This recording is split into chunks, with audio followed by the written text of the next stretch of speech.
Миний танд хэлэх нэр бол нууц нэр.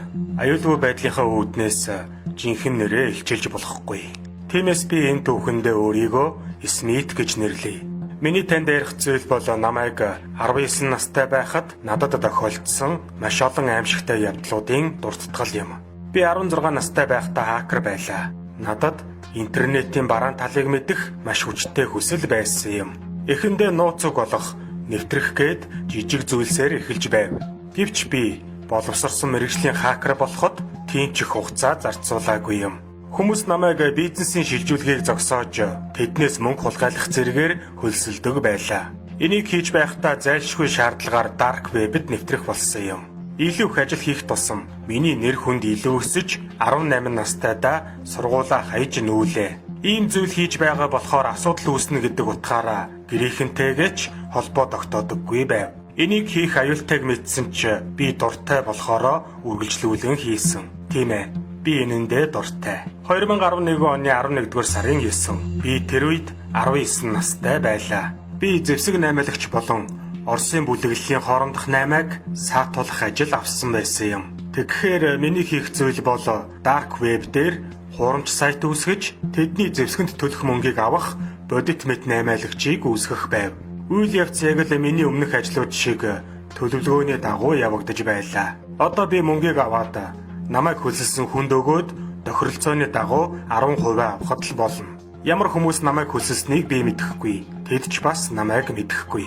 Вебийн хар талын ямар ч тохиролцоонд хувь хүний нууц ямагт нууцаараа байдаг. Үйл явц дууссаны дараа намайг хөлсөлсөн хүн над руу энэ мессежийг бичснийг л би сандаг. Чамд зогтохыг санал болгож байна. Юу ч хэлэхгүй байх зүйл дээр энэ нь жаахан жиирхмээр байсан. Тэгээд би асуулаа. Юу гэсэн үг вэ? Гэтэл хөлслөгч маань хариулв. Бид Оросын бүлэглэлийг л уурдсан. Хинч тэднээс мултардаггүй юм.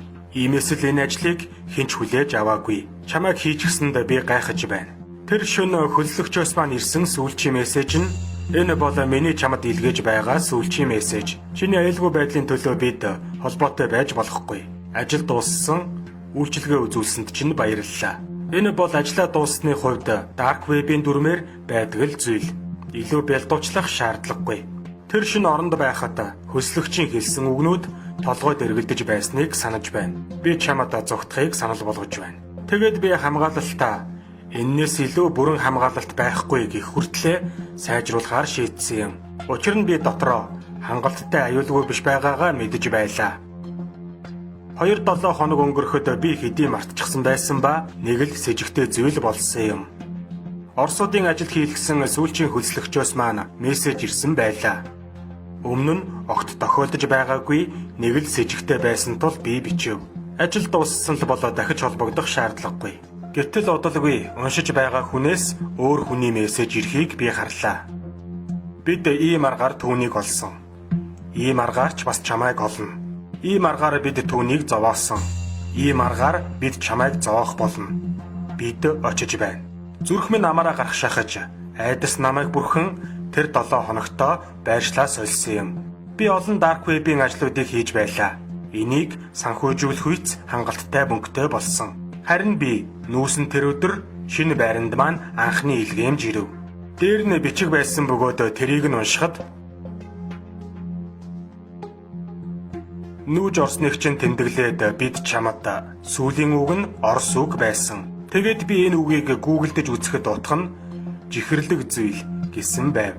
Хайрцгийг нээгээд миний сүнс зайлах шахсан ч би өөрийгөө хүчлэн харахад доторх зүйл нь амьдралдаа мэдрэгүүгээр намайг айлгсан. Эхлээд харахад дасалсан мах шиг байсан ч илүү сайн харахад энэ нь хүний дасарсан мах байхыг ойлгов. Хайрцаг дотор надад хүний хуруунууд болон ухсан нүд харагдлаа. Би хайрцагнаас арагшаага унан хашгирч байснаа л сандаг. Би тэр шөнө унтаж чадаагүй ба зочид буудал захиалсан юм.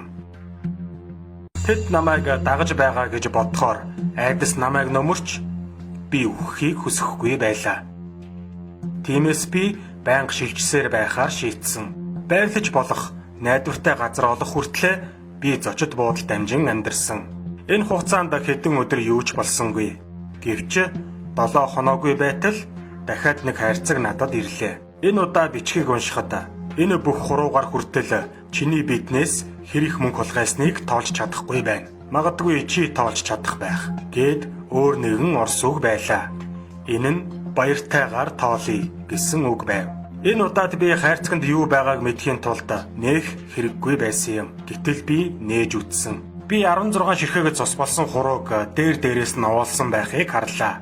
Надад ингээд өөхөх юм шиг л мэдрэмж төрж байлаа. Би байнгын оршин суугч биш тул цагдаа дээр очиж болохгүй.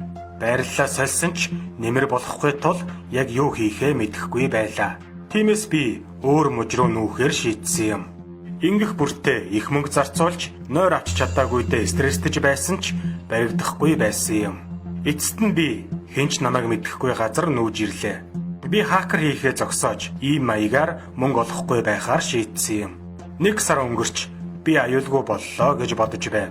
Гэтэл нэгэн шөнө гэртээ иртэл хаалганы шалан дээр захиа байхыг харсан юм. Энэ захиаг уншихад чи олон газар руу нүүж байгааг харахад бид чамд цаг үлдээгүйг мэдэж авлаа. Өөр нэгэн хараал ицсэн орс үг. Орчуулад үзвэл шинэ тавилга гэсэн утгатай байв.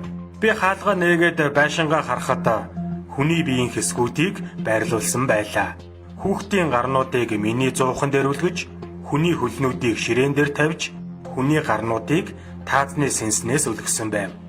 Илүү нарийн харах тусам нөхцөл байдалд ордож, байшин маань аимшигын байшин шиг л харагдсан. Би дахиж төвчж чадалгүй сэтгэл санааны хямралд орсон. Би хашгирч шалан дээр унаад босох гэж байлаа. Нэгэн дуу хоолой сонсож би ухаан орсон юм. Би хүн мөчлөх дуртай. Хоолой нь болох аялгатай байсан ба намайг эргэж харахаас өмнө мөрөнд минь мачете хутга зоогдож би маань өвдөлтийг мэдэрлээ. Би зөнгөөрөө шалан дээрээс босч над руу дайрсан хүний царайг харав. Би түүний царайг харж чадаагүй ч байгаа байдал нь том биетэй залуу байсан. Чи буруу хүмүүсээсээ хулгай хийсэн жаалаа. Хэдэн удаа нүүснээс чинь харахад чамд мөнгө үлдээгүйг би гадарлаж байна. Би чамайг олно гэж хэлсэн. Чамайг мөчлөн тэгээд чи хэдэн хэсэг болно. Би сүүлчийн хэсгээс босод зүйлийг нь хийчихсэн. Тиймээс өөрийгөө бэлдээрээ жаал минь. Тэр над руу дайран ирэхэд миний хийсэн зүйл бол ширээнээс атхан чиглэлээ өөрчилж болтсон юм. Тэр хөлд орох цусандаа халтарч намайг чиглэн унаж толгоогоо ирмэг мөргөн хагалсан.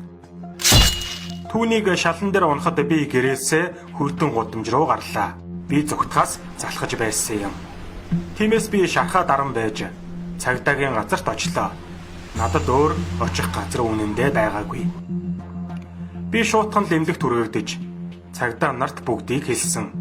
Мөрдөгчд мөрдлгөө эхлүүлж би хэдэн 7 хоног цагдаагийн хамгаалалтанд байв. Дараа нахлах байцаагчтай уулзахад тэр надад тийм муу хүмүүстэй ийм том асуудалд орооцолдчиход амьд үлдэнэ гэдэг адтай хэрэг гэж хэлсэн. Тэдний замд хөндлөсөн хэнийг ч тамлан зовоож амийг нь хөнөөдөг гэдгээрээ алдартай бүлэг байжээ. Ядчил надад сүртэй юу ч тохиолдсонгүй. Би тэр амьдралаа орхисон гэж хэлснээ санаж байна. Гэтэл байцаагч над руу гайхан хараад ингэж хэлсэн. Тэгэхээр чи мэдээгүй юм уу? Би эргэлзэж түүнээс асуулаа. Миний мэдэх ёстой зүйл байгаа юм уу? Харин тэр надад аимшигтай мэдээ дуулгасан юм. Тэр надад хэлэхдээ чиний нүүж очсон газар бүрээс олдсон цогцнуудыг шинжилэхэд тэд бүгд танай гэр бүлийн гишүүдийнх байсан. Тасалсан цогцос ээжийнх чинь байсан. Хуруунууд нь танай ах дүүсийнх байсан. Танай гэрт байрлуулсан биеийн хэсгүүд нь аваг нагц болон эмээ өвгийнх чинь байсан. Уучлаарай ноён Смит. Тэд танд хамааралтай бүх гэр бүлийнхнийх чинь бүгдийг нь хөнөөсөн.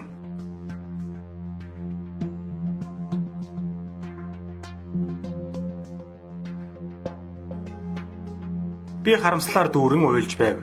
Би мэдээгүй. Би тэдэнтэй холбоогоо тасалсан. Цогцснууд танихгүй хүмүүсийнх л гэж бодсон. Би гэр бүлийнхээ гишүүн бүрийн амьдралыг ганцаараа сүйтгэсэн гэдгээ ойлгосон юм. Үлдсэн амьдралынхаа туршид би гин бурууга хүлээхээр шийтгэгдсэн. Энэ явдлаас хойш 10 жил өнгөрч би гэрчийн хамгаалалтанд амьдарч байна. Би маш их ганцаардаж, сэтгэлээр унаж, өнгөрснөө санах, мөрөн дээрх том сорвиноос өөр надад юу ч үлдээгүй. Би ямар нэгэн тайтгарлыг олно гэж найдан нуугдмал байдлаар түүхээ ярихаар шийдсэн юм. Гэсэн ч юу ч өөрчлөгдсөнгүй. Гин бурууга тээсэн хэвээр. Энийг үзэж байгаа хинч dark web-тэй орооцолдох хэрэггүй. Гэхдээ би хүн гэдэг сонио чамтан гэдгийг мэднэ. Шалгаж үзэх юмсан гэж